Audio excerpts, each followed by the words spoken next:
다윗이 예루살렘으로 수도를 옮겼습니다. 그 후에 이스라엘은 정치적으로, 군사적으로 크게 안정이 되었습니다.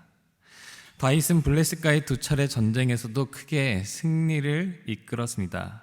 그리하여서 다윗 왕권은 그 자체로는 탄탄한 궤도에 오르게 되었습니다. 그런데 다윗의 마음에 한 가지 불편한 것이 있었습니다. 그것은 예루살렘 수도에 하나님을 예배할 곳이 없었다는 것입니다. 다윗은 이스라엘의 영적인 회복을 위하여서 법궤를 예루살렘으로 가져오기로 결정을 합니다. 법궤를 옮기는 것은 엄청난 프로젝트였습니다. 다윗이 법궤를 이동하기 위해서 이스라엘 전역에서 뽑은 인원만 3만 명입니다. 단기간에 준비된 일이 아닙니다. 인원을 선별하는 데만 오랜 시간이 걸렸을 것이고, 또 법궤를 이 수레로 옮기기로 했으니까 수레도 새로 만들어야 하고, 또 수레가 이동할 길도 다 재정비를 했을 것입니다. 아마 최소 몇 달은 걸리지 않았을까라고 생각을 해봅니다. 오랜 시간의 준비 끝에 법궤는 바알레 유다에서 예루살렘으로 출발을 합니다. 다윗과 온 백성이 함께 악기로 연주를 합니다. 법궤가 이동하는 장면은 정말 말 그대로 장관이고 엄청난 축제였습니다. 그런데 여기서 한 가지 문제가 발생합니다. 오늘 본문 말씀 6절과 7절을 함께 읽도록 하겠습니다.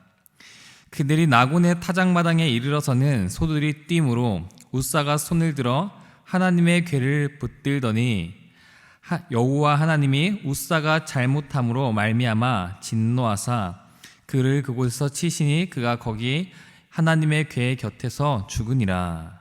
아멘. 법궤를 매던 소가 나곤의 타작마당에 이르렀을 때 소들이 뛰기 시작했습니다. 이때 웃사가 손을 들어서 하나님의 그 법궤를 잡았습니다. 웃사의 잘못으로 하나님이 진노하셨습니다. 그리고 웃사를 치셨습니다. 하나님께서 웃사를 치시니 웃사가 바로 그 법궤 옆에서 죽었습니다. 그리고 그 지역이 베레스 웃사라는 이름이 되었습니다. 오늘 본문은 참으로 난해한 본문입니다.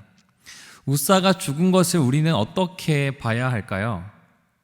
웃사가 법궤에 손을 댄 것은 결코 나쁜 마음이 아니었을 것입니다. 소들이 뛰기 시작해서 행여나 이 법궤가 떨어지면 어떡할까 하는 걱정된 마음으로, 또 법궤를 누구보다 사랑하는 마음으로 잡았던 것입니다. 하나님이 웃사의 마음을 몰랐을까요? 웃사는 어떤 사람일까요?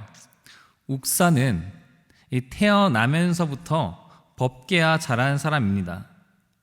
이 법궤와 함께 자랐다라고 하니 표현이 조금 이상한데, 웃사가 태어날 때부터 웃사의 그 집에는 법궤가 있었다라는 것입니다.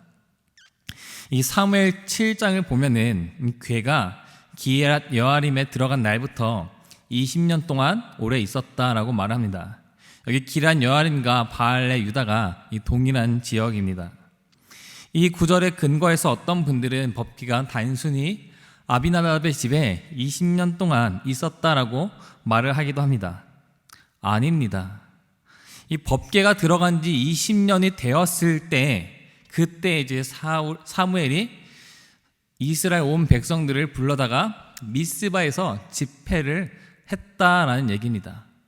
즉 법궤가 기럇 여아림에 들어간 날부터 그 미스바 이제 집회가 이루어지기 전까지 20년 동안 이미 있었고, 이 미스바 집회부터 이 사울이 왕이 되는 시간까지 또 꽤 오랜 시간이 걸렸을 것이고, 또 사울이 이스라엘을 40년 동안 통치했다고 하는데 그 40년 동안에도 법궤는 계속 그곳에 있었고, 사울이 죽은 후에 다윗이 유다를 헤브론에서 7년 6개월을 통치를 하는데 그 기간에도 법궤는 계속 그곳에 있었던 것입니다.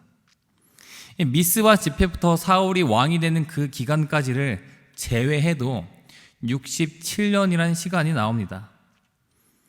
그러니 우사는 태어나면서부터 이 법궤를 보고 자란 사람이란 것입니다. 태어나 보니 법궤가 있는 집안입니다. 그 운명이 법궤를 모셔야 하는 운명이었습니다. 평생 법궤를 모시면서 살았습니다. 자신이 평생 동안 모셨던 그 여호와의 임재를 상징하는 법궤가 이제 이동을 합니다. 이 법궤를 향해서, 이 하나님을 향해서 그 정들었던 마음이 있을 것입니다. 누구보다도 마음이 아팠을 것이고 누구보다도 법궤를 사랑했을 것입니다. 그런데 또한 이스라엘이 회복돼서 법궤가 옮긴다라고 하니 누구보다도 마음이 기뻤을 것입니다. 그 마음으로 법궤에 손을 올리는 것입니다. 그런데 죽었습니다. 우리가 이 상황을 어떻게 이해할 수 있단 말입니까? 우리는 이 일을 통하여서 이 하나님의 뜻을 떠난 인간의 열심이 얼마나 무익한지 깨달을 수 있습니다. 시작부터 잘못되었습니다. 사실 법궤는 수레로 이동하면 안 되는 것입니다. 민수기 4장은 법궤를 이동할 때 이 하나님께서 택하신 그 고핫 자손이 매에서 이동하라고 말을 하고 있습니다. 또한 법궤를 만지지 말 것을 말하고 있습니다. 이 법궤를 옮기는 처음부터, 이 초기 단계부터 방향 설정이 잘못되어 있었다라는 것입니다. 이 법궤는 하나님의 임재를 상징합니다. 우리는 하나님의 뜻에 맞춰서 살아야 하고 하나님의 뜻에 따라서 신앙생활을 해야 합니다.